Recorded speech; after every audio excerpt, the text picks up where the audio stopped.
എല്ലാവർക്കും പുതിയൊരു വീഡിയോയിലേക്ക് സ്വാഗതം. അപ്പോൾ നമ്മളിന്ന് നോക്കാൻ പോകുന്നത് വെൻ ഡയഗ്രവുമായി ബന്ധപ്പെട്ട വേറൊരു ടൈപ്പ് ചോദ്യമാണ്. അപ്പോൾ ഇങ്ങനെയുള്ള ഈ സ്ക്രീനിൽ കാണുന്ന തരത്തിലുള്ള ചോദ്യങ്ങളൊക്കെ നമ്മൾ SSCയുടെ എല്ലാ ഷിഫ്റ്റിലും ചോദിക്കുന്ന ഒരു ചോദ്യമാണ്. അപ്പോൾ ഇത് കുറേ പേർക്ക് കൺഫ്യൂഷൻ വരുന്ന ഒരു ചോദ്യമായതുകൊണ്ടാണ് നമ്മളൊരു വീഡിയോ തയ്യാറാക്കിയിരിക്കുന്നത്.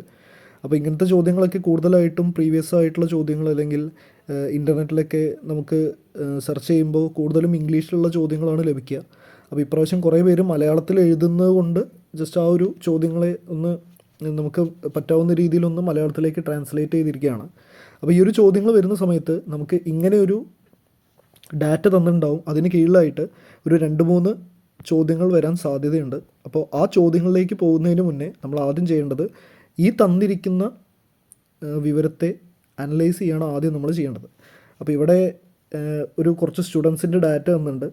അപ്പോൾ ഇവിടെ ഒരു ചതുരം തന്നിട്ടുണ്ട്, അത് ക്രിക്കറ്റിനെ സൂചിപ്പിക്കുന്നു. പിന്നെ ഒരു വൃത്തം, ഇത് വോളിബോളിനെ സൂചിപ്പിക്കുന്നു. പിന്നെ ഹോക്കി, ഈ ഒരു ഷേപ്പ് സൂചിപ്പിക്കുന്നത് ഹോക്കിയാണ്. ഈ ഒരു ചതുരം സൂചിപ്പിക്കുന്നത് ഫുട്ബോളിനെയാണ്. ഇനിയാണ് നമ്മൾ ചോദ്യങ്ങളിലേക്ക് പോകേണ്ടത്. വോളിബോളും ഹോക്കിയും കളിക്കുന്ന കുട്ടികളെ കാണിക്കുന്ന അക്ഷരം ഏത് എന്നാണ് ചോദ്യം.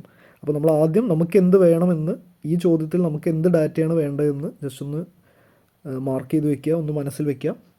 അപ്പോൾ ഇവിടെ നമുക്ക് വേണ്ടത് വോളിബോളും ഹോക്കിയാണ്. വോളിബോൾ എന്ന് പറയുന്നത് ഈ ഒരു ഷേപ്പാണ്, ഹോക്കി എന്ന് പറയുന്നത് ഈ ഒരു ഷേപ്പാണ്. ഇത് രണ്ടും കളിക്കുന്ന കുട്ടികളെന്ന് പറയുന്നത് ഇത് രണ്ടും കൂടിച്ചേരുന്ന ഭാഗത്തുള്ള ഈ ഒരു സ്പേസ് ആയിരിക്കും. ഇത് റെപ്രസെൻ്റ് ചെയ്യുന്നത് എന്താണ്? ആണ്. അപ്പോൾ നമ്മുടെ ഉത്തരം എന്ന് പറയുന്നത് ഓപ്ഷൻ എ, ആയിരിക്കും. അപ്പോൾ അങ്ങനെ വളരെ എളുപ്പത്തിൽ തന്നെ നമുക്ക് സോൾവ് ചെയ്യാൻ പറ്റുന്ന ചോദ്യമാണ്. പക്ഷേ ആദ്യം നമ്മൾ ആ ഡാറ്റ കറക്റ്റായിട്ട് അനലൈസ് ചെയ്താൽ മാത്രമാണ് നമുക്ക് പെട്ടെന്ന് ഈ ചോദ്യം ചെയ്തു പോകാൻ പറ്റുള്ളൂ. ഇനി അടുത്ത ചോദ്യം, ഫുട്ബോളും ക്രിക്കറ്റും കളിക്കുന്ന കുട്ടികളെ സൂചിപ്പിക്കുന്ന അക്ഷരം ഏത്? അപ്പോൾ ഫുട്ബോൾ, ക്രിക്കറ്റ് ഇത് രണ്ടുമാണ് നമുക്ക് ആവശ്യം.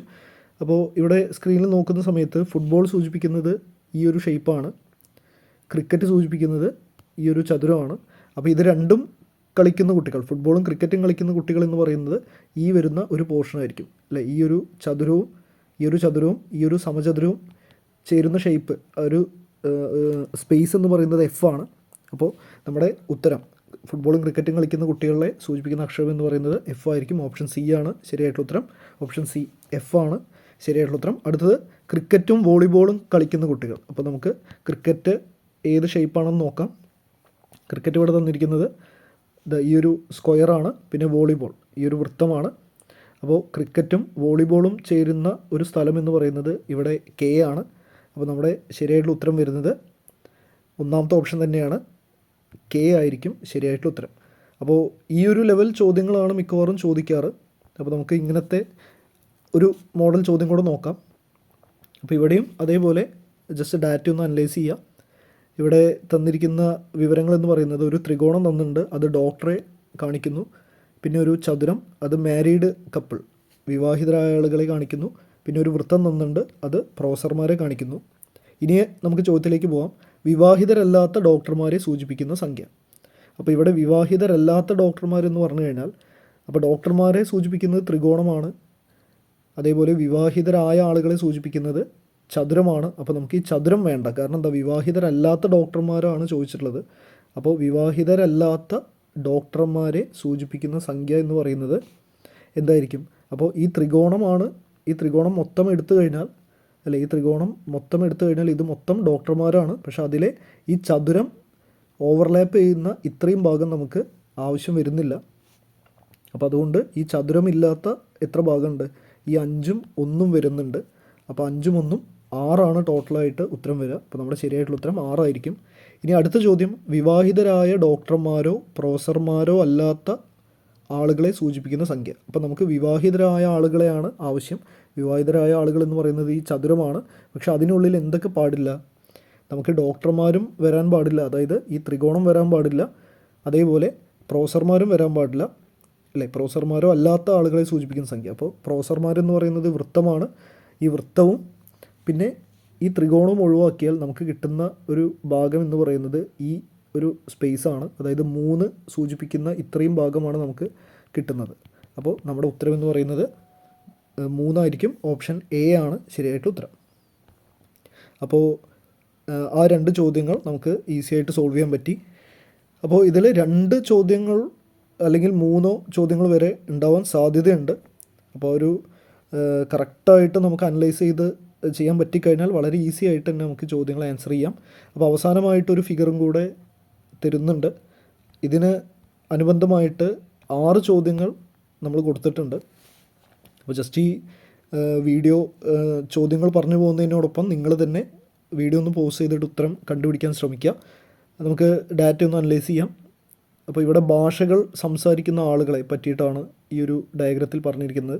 അപ്പോൾ വൃത്തം കാണിക്കുന്നത് മറാത്തി ഭാഷ സംസാരിക്കുന്ന ആളുകളെയും, ചതുരം കാണിക്കുന്നത് ഇംഗ്ലീഷ് ഭാഷ സംസാരിക്കുന്ന ആളുകളെയും, ത്രികോണം കാണിക്കുന്നത് ഹിന്ദി ഭാഷ സംസാരിക്കുന്ന ആളുകളെയാണ്. അപ്പോൾ ഒന്നാമത്തെ ചോദ്യം, കുറഞ്ഞത് 2 ഭാഷയെങ്കിലും സംസാരിക്കുന്ന എത്ര ആളുകളുണ്ട് എന്നാണ് ചോദ്യം.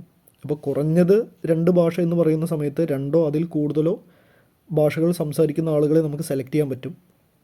അപ്പോൾ ഇവിടെ നമുക്ക് ഏറ്റവും സിമ്പിളായിട്ട് ചെയ്യാൻ പറ്റുന്ന കാര്യം എന്ന് പറയുന്നത്, നമുക്കിവിടെ 1 ഒഴിവാക്കാം, 4 ഒഴിവാക്കാം, 3 ഒഴിവാക്കാം, 5 ഒഴിവാക്കാം അല്ലേ. കാരണം എന്താണ്, ഇതൊന്നും ഓവർലാപ്പ് ചെയ്ത് വരുന്നില്ല. ഇവിടെ ഈ ത്രികോണം ഈ ഒരു 2നെ ഒന്ന് നോക്കിയാൽ നമുക്ക് മനസ്സിലാവും.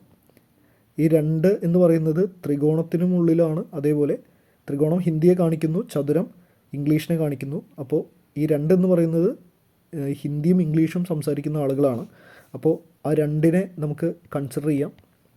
പിന്നെ 7 എന്ന് പറയുന്നത് ചതുരവും, നോക്കി ഈ ഒരു പോർഷൻ നോക്കുക, ചതുരവും ത്രികോണവും വൃത്തവും കൂടിച്ചേരുന്ന സ്ഥലമാണ്. അപ്പോൾ 3 ഭാഷ സംസാരിക്കുന്നുണ്ട്. അപ്പോൾ അതും നമുക്ക് സെലക്ട് ചെയ്യാം. പിന്നെ 6 നോക്കിയാൽ നമുക്ക് മനസ്സിലാവും, ഇവിടെ വൃത്തത്തിൻ്റെ ഉള്ളിലാണ് ത്രികോണം വരുന്നത്. അപ്പോൾ മറാത്തിയും ഹിന്ദിയും സംസാരിക്കുന്ന ആളുകളാണ് 6 എന്ന് പറയുന്നത് അല്ലേ. അപ്പോൾ 7ഉം 2ഉം 9, 9 മാറും 15. ഇനി നമുക്ക് വേറെ ഒരു നമ്പർ നമുക്കിതിൽ കണ്ടുപിടിക്കാൻ പറ്റില്ല. 2 ഭാഷയിൽ കൂടുതൽ സംസാരിക്കുന്ന ആളുകളുടെ എണ്ണം ഇതിൽ കണ്ടുപിടിക്കാൻ പറ്റില്ല. അപ്പോൾ ഇത് കൂട്ടിക്കഴിഞ്ഞാൽ കിട്ടുന്നതായിരിക്കും ഉത്തരം. 7, 2, 9, 9, 6, 15. 15 ആയിരിക്കും ഉത്തരം. ഓപ്ഷൻ ബി ആണ് നമ്മുടെ ശരിയായിട്ടുള്ള ഉത്തരം. അടുത്തായിട്ട് എല്ലാ ഭാഷകളും സംസാരിക്കുന്ന ആളുകളുടെ എണ്ണം. അപ്പോൾ നമ്മൾ ഓൾറെഡി അത് കണ്ടുപിടിച്ച് കഴിഞ്ഞു. കാരണം ഇവിടെ എല്ലാ ഭാഷയും സംസാരിക്കുന്നത്, അതായത് ഈ 3 ഷേപ്പുകളും കൂടിച്ചേരുന്ന ഭാഗം എന്ന് പറയുന്നത് ഈ 7 നിൽക്കുന്ന ഭാഗമാണ്. അപ്പോൾ 7 എല്ലാ ഭാഷകളും സംസാരിക്കുന്ന ആളുകളുടെ എണ്ണം. അപ്പോൾ ശരിയായിട്ടുള്ള ഉത്തരം 7 വരിക. ഇനി അടുത്ത ചോദ്യം, മറാത്തി സംസാരിക്കാത്ത എത്ര ആളുകളുണ്ട്? അപ്പോൾ മറാത്തി എന്ന് പറയുന്നത് ഈ ഒരു വൃത്തമാണ്, ഈ ഒരു ഷേപ്പാണ്. അപ്പോൾ വൃത്തത്തിന് പുറത്തുള്ള എല്ലാ നമ്പേഴ്സും മറാത്തി സംസാരിക്കാത്ത ആളുകളായിരിക്കും. അപ്പോൾ വൃത്തത്തിന് പുറത്ത് കിടക്കുന്ന നമ്പേഴ്സ് എന്ന് പറയുന്നത് 1, 2, 3, 4. അപ്പോൾ ഇതെല്ലാം കൂടി കൂട്ടുന്ന സമയത്ത് 2, 1, 3, 3, 3, 6, 6, 4, 10 എന്നുള്ള ഉത്തരം കിട്ടും. ശരിയായിട്ടുള്ള ഉത്തരം 10 ആളുകളാണ് മറാത്തി സംസാരിക്കാത്ത ആളുകളെന്ന് പറയുന്നത്. ഇനി ഒരു ഭാഷ മാത്രം സംസാരിക്കുന്ന എത്ര ആളുകളുണ്ട് എന്നാണ് ചോദ്യം. അപ്പോൾ ഇത് ഇവിടെ നോക്കുന്ന സമയത്ത് ഈ 5 നോക്കുക, ഇത് വൃത്തത്തിനുള്ളിലാണ് കിടക്കുന്നത്. പക്ഷേ അത് ത്രികോണവുമായിട്ടും ചതുരവുമായിട്ടും ഓവർലാപ്പ് ചെയ്യുന്നില്ല. അപ്പോൾ അത്രയും ആളുകൾ 5 പേർ മറാത്തി മാത്രമാണ് സംസാരിക്കുന്നത്. അപ്പോൾ 5 കൺസിഡർ ചെയ്യാം. ഇനി ഇവിടെ 1 ഉണ്ട്, ഇവിടെ 4 വരുന്നുണ്ട്. ഇത് രണ്ടും ചതുരത്തിനുള്ളിൽ മാത്രമാണ് വരുന്നുള്ളൂ. അപ്പോൾ 4ഉം 1ഉം 5 വീണ്ടും വരുന്നു. ഇനി 3 ഇവിടെ നോക്കിക്കഴിഞ്ഞാൽ അത് ഹിന്ദി മാത്രം സംസാരിക്കുന്ന ആളുകളാണ്. അപ്പോൾ ആ ഒരു നമ്പർ കൂടി സെലക്ട് ചെയ്ത് കഴിഞ്ഞാൽ ടോട്ടൽ 13 ആളുകളായിരിക്കും ഒരു ഭാഷ മാത്രം സംസാരിക്കുന്ന ആളുകൾ. 13 ആയിരിക്കും നമ്മുടെ ഉത്തരം. അടുത്ത ചോദ്യം, ഹിന്ദി സംസാരിക്കുന്ന ആകെ ആളുകളുടെ എണ്ണം. അപ്പോൾ നമുക്ക് ആ ത്രികോണം മുഴുവനായിട്ട് അല്ലേ, ഹിന്ദി സംസാരിക്കുന്ന ആളുകളുടെ എണ്ണം ഈ ത്രികോണത്തിനുള്ളിലാണ് കാണിച്ചിരിക്കുന്നത്. അപ്പോൾ ത്രികോണം മുഴുവനായിട്ട് കൺസിഡർ ചെയ്യേണ്ടി വരും. അപ്പോൾ ത്രികോണത്തിനുള്ളിൽ ഉള്ള സംഖ്യകൾ നമുക്ക് നോക്കാം. 3 വരുന്നുണ്ട്, 2 വരുന്നുണ്ട്. അപ്പോൾ 3, 2, 5. പിന്നെ 7 വരുന്നുണ്ട്. അപ്പോൾ 7ഉം 5ഉം 12. പിന്നെ ഒരു 6ഉം കൂടെ വരുന്നുണ്ട്. അപ്പോൾ ടോട്ടൽ 18 ആളുകളാണ് ഹിന്ദി സംസാരിക്കുന്ന ആളുകളായിട്ട് വരുന്നത്. അപ്പോൾ നമ്മുടെ ആൻസർ എന്ന് പറയുന്നത് 18 ആയിരിക്കും. ഇനി അടുത്ത ചോദ്യം, മറാത്തി മാത്രം സംസാരിക്കുന്ന ആളുകളുടെ എണ്ണമാണ് ചോദിച്ചിട്ടുള്ളത്. അപ്പോൾ മറാത്തി മാത്രമാണ് ചോദിച്ചിട്ടുള്ളത്. അപ്പോൾ നമുക്ക് ഈ വൃത്തം കൺസിഡർ ചെയ്യണം. പക്ഷേ അതിനുള്ളിൽ വരുന്ന ത്രികോണമോ അല്ലെങ്കിൽ ചതുരമോ കൺസിഡർ ചെയ്യാൻ പറ്റില്ല. കാരണം അതിൽ ഹിന്ദി സംസാരിക്കുന്ന ആളുകൾ കൂടെ ഹിന്ദിയും മറാത്തിയും അതേപോലെ ഇംഗ്ലീഷും മറാത്തിയൊക്കെ സംസാരിക്കുന്ന ആളുകളുണ്ട്. അപ്പോൾ നമുക്ക് മറാത്തി മാത്രം സംസാരിക്കുന്ന ആളുകളുടെ എണ്ണമാണ് ആവശ്യം. അപ്പോൾ ശരിയായിട്ടുള്ള ഉത്തരം വരുന്നത് 5 ആയിരിക്കും. ഈ കാണുന്ന ഒരു പോർഷൻ മാത്രമേ വരുന്നുള്ളൂ. അപ്പോൾ ശരിയായിട്ടുള്ള ഉത്തരം എന്ന് പറയുന്നത് 5 ആയിരിക്കും. അപ്പോൾ ഇങ്ങനത്തെ കൂടുതൽ ചോദ്യങ്ങൾ ഒന്ന് കണ്ടുപിടിക്കുക, എന്നിട്ട് കൂടുതലായിട്ട് വർക്കൗട്ട് ചെയ്യുക. ഒരു 2-3 ചോദ്യങ്ങൾ നമുക്ക് SSC GD പരീക്ഷയ്ക്ക് ഈ ഒരു ടോപ്പിക്കിൽ നിന്നും വരാൻ സാധ്യതയുണ്ട്.